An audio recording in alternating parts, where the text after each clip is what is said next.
السلام عليكم ورحمة الله وبركاته. الحمد لله وحده والصلاة والسلام على من لا نبي بعد أما بعد. প্রিয় দর্শক, আজকের এই ভিডিওর মাধ্যমে সংক্ষিপ্ত আকারে যে বিষয় নিয়ে আলোচনা করব সেটি হলো জিলহজ মাসের প্রথম 10 দিনের গুরুত্ব এবং ফজিলত। আমাদের সমাজের মানুষ অনেকেই এই জিলহজ মাসের প্রথম 10 দিনের ফজিলত এবং গুরুত্ব সম্পর্কে অনেকেই অসচেতন।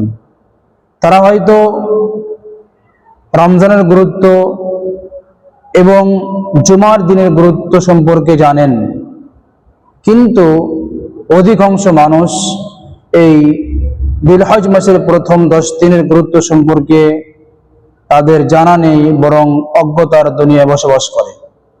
আল্লাহ সুবহানাহু ওয়া তাআলা বলেন, ওয়াল ফাজরি ওয়া লায়ালিন আশর।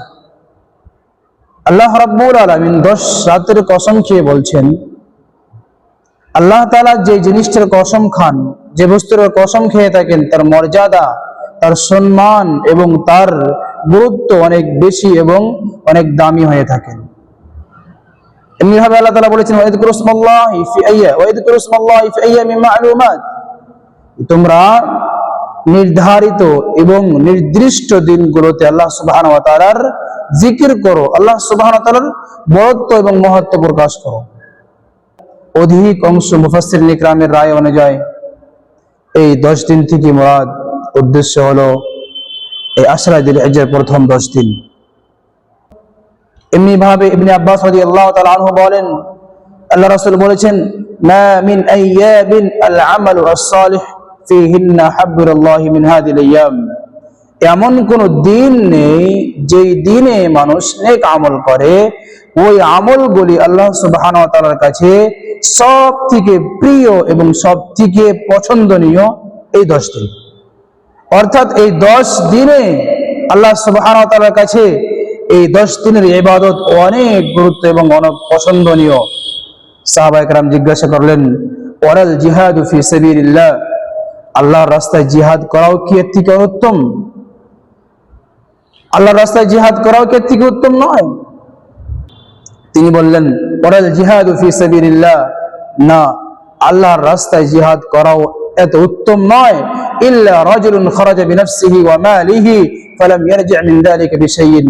হ্যাঁ, ওই ব্যক্তি যে আল্লাহর রাস্তায় জিহাদ করতে বের হয়েছে এবং ফিরে আসেনি, ওই রাস্তায় শহীদ হয়ে গিয়েছেন, তার ব্যাপারটা আলাদা। কিন্তু এমন ব্যক্তি যিনি আল্লাহর রাস্তায় জিহাদ করার জন্য বের হয়ে গিয়েছেন কিন্তু শহীদ হননি, ফিরে এসেছেন, তার থেকে উত্তম এবং তার থেকে পছন্দনীয় ইবাদত হলো এই 10 দিনের ইবাদত। প্রিয় দর্শক, এই আশরা জিলহিজ্জার অনেক গুরুত্ব রয়েছে, অনেক ফজিলত রয়েছে। তার মধ্যে থেকে একটি দিন ইয়াউমে আরাফা, আরাফার দিনের সিয়াম। আমরা সবাই জানি যে 9 জিলহিজ্জা আরাফার দিন, যেই দিন সিয়াম রাখতে হয়। আল্লাহ রাসূল বলেন, সিয়ামু ইয়াউমি আরাফাতা আহতাসিবু আলাল্লাহ, যে ইয়াউমে আরাফার দিনের সিয়াম সম্পর্কে আল্লাহ রাসূল বলেন যে আমি আল্লাহ সুবহানাহু ওয়া তাআলার কাছে আশাবাদী যে ওই একদিনের সিয়াম আইয়ুকাফিরা সানাতাল্লাতী ক্বাবলাহু ওয়া সানাতাল্লাতী বা'দা, বান্দার বিগত 1 বছর এবং আগামী 1 বছরের গুনাহর কাফারা। আল্লাহ সুবহানাহু ওয়া তাআলার কাছে আমি আশাবাদী যে এই একদিনের সিয়াম আল্লাহ সুবহানাহু ওয়া তাআলা মানুষের, বান্দাদের বিগত এবং আগের 1 বছরের গুনাহ মাফ করে দিবেন। তাই আমাদেরকে এই আশরা জিলহিজ্জা 10 দিন বেশি বেশি করে আল্লাহ সুবহানাহু ওয়া তাআলার ইবাদত করতে হবে, যিকির আজকার করতে হবে, তাকবীর তাহলিল পড়তে হবে। এমনি ভাবে নফল ইবাদত রয়েছে, এগুলো আমাদেরকে করতে হবে, সিয়াম রাখতে হবে। এই 10 দিনের ইবাদত অনেক গুরুত্ব, অনেক মর্যাদাশীল আল্লাহ সুবহানাহু ওয়া তাআলার কাছে, যেই দিনগুলো অন্য দিন থেকে আল্লাহ তাআলার কাছে অনেক প্রিয়।